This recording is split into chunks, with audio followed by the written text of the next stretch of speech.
Hi everyone, Ginette Biro here, helping you make sense of life in the world of spirit and woo. Now, today, Spirit wanted me to talk about what is ascension and what is awakening. And to be honest, I was a little like, what?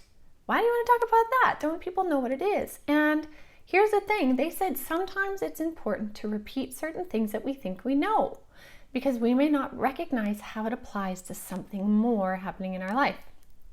So I said, okie dokie. So here we are. So what is ascension? What is awakening? Well, here's one of the ways that Spirit explained it to me. So when you wake up in the morning and say it's 5 o'clock in the morning, you're technically awake, right? You're technically awake. You are conscious of the world around you, but not with precise detail, right? You're kind of hazy, you're kind of foggy, you haven't had your coffee yet, you're wiping the sleep out of your eyes, you're, doing your stretching, whatever that is. That's one way of being awake, because technically you are. Now, when you compare that state of awakeness to how you are, say, around noon, right?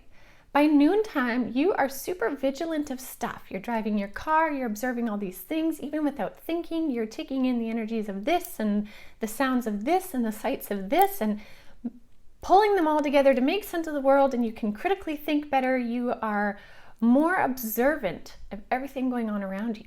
That is a greater state of being awakened. And so that same thing applies to us here on this planet in our journey.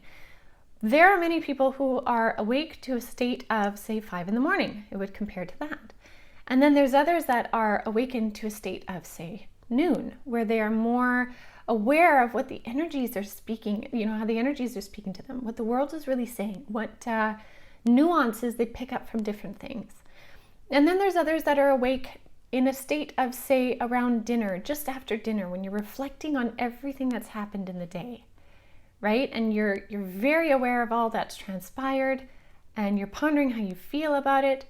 You are observing the world around you in reflection and awe and wonder and pondering and all of that. And it is that openness to be able to reflect both behind and in front of you, right? Past and future, to come back to the present moment.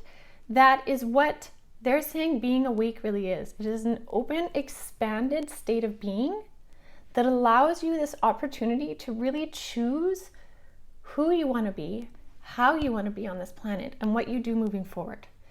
And they say that this is really important for us to know, because we can be in that state at any point as long as we're willing to decide we want to be.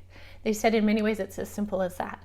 And from that point, if we look at it like a flower, all the different petals open, and they continue to open and continue to open as we understand more and more facets of what it is to be embodied as a human in consciousness and connected to all things.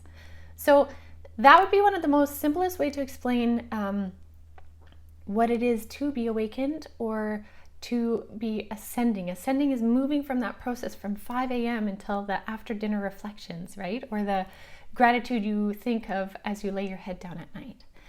And we all move through this. And I want to say too that we all move through this because they're showing me this sliding scale. We move through it on different levels. So there's some times where we're going to find that in several aspects of our lives, we're say maybe at the after dinner reflection point. But some other aspects of our lives, we might be like, say, 10 o'clock in the morning. And so it happens on different layers. So you may be really ascended in one aspect, but still learning deep core lessons on another aspect. And that is entirely okay. There's nothing wrong with that. That's exactly where you need to be at this point. So honor the levels that you are at and you are aware of and where that is in your ascension and growth, and work with it, be with it, and then you can continue to become with it. So I hope that helps make sense of life in the world of spirit and woo in connection to all of that kind of stuff. And now, if you want to take any more deep dives with me, do check out the Ginette Biro podcast. We talk about these kinds of things all the time. The guys are always bringing in insights and understandings, and for everything else, check out avalonspirit.com.